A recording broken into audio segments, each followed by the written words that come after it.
बिस्मिल्लाहिर्रहमानिर्रहीम, अस्सलाम वालेकुम। मैं हूं हमजा अशरफ और मैं हूं सफिया खान। शामिल करते हैं हेडलाइंस। सिंध हुकूमत का लॉकडाउन मजीद सख्त करने का फैसला, मुझे इब्तिदाई 7 रोज वाला लॉकडाउन चाहिए। वजीर आला मुराद अली शाह की हुकाम को हिदायत, कहा कोरोना वायरस के आदाद शुमार तशवीशनाक हैं, अवाम घरों में रहें। सूबाई हुकूमत का ताजिरों को रिलीफ देने के लिए ऑर्डिनेंस लाने का फैसला, 3 माह के लिए प्रोफेशनल टैक्स में छूट दी जाएगी। उधर वजीर आला सिंध से निजी अस्पतालों के मालकान की मुलाकात, लॉकडाउन मजीद बढ़ाने की तजवीज़ दे दी। सिंध हुकूमत का मुख्तलिफ तबकात को रिलीफ के लिए ऑर्डिनेंस लाने का फैसला, मुजव्विज़ ऑर्डिनेंस के मंदरजात पर गौर मुकम्मल।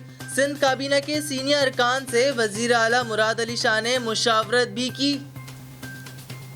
बड़े बड़े लोग मुल्क को नुकसान पहुंचा रहे हैं, कोरोना से लड़ने के लिए हंगामी कानून साजी की जरूरत है।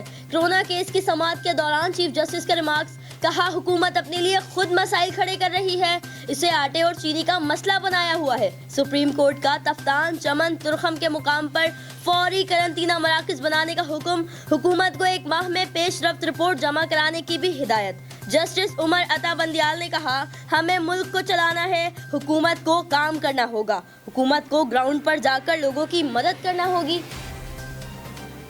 कप्तान ने फील्डिंग बदली है, रमजान के बाद सियासत में हलचल होगी।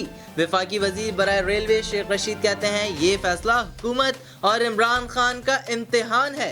कारोबारी अफराद का सियासत में आना मुल्क की बदकिस्मती है। 25 अप्रैल को फॉरेंसिक रिपोर्ट आएगी, जो पकड़ा गया उसे सजा दिलवाएंगे। महकमा तालीम सिंध ने वालिदैन को स्कूल फीसिस में रिलीफ देने का ऐलान कर दिया, खिलाफ वर्जी करने वाले स्कूलों के खिलाफ कार्रवाई होगी। महकमा तालीम सिंध ने निजी स्कूलों को अप्रैल और मई की फीसिस में 20% रियायत देने का हुक्म दे दिया।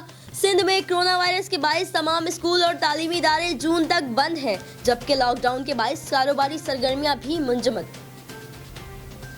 चीनी पर वफाकी सतह पर कोई सब्सिडी नहीं दी गई। वजीर आजम ने वाज़ेह किया, इंसाफ की राह में किसी को हायल नहीं किया जाएगा।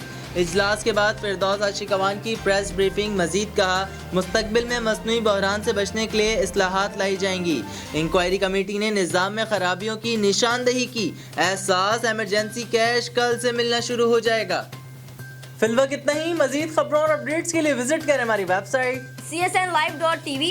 इसके अलावा आप हमें फेसबुक और ट्विटर पे भी ज्वाइन कर सकते हैं। देखते रहिए CSN।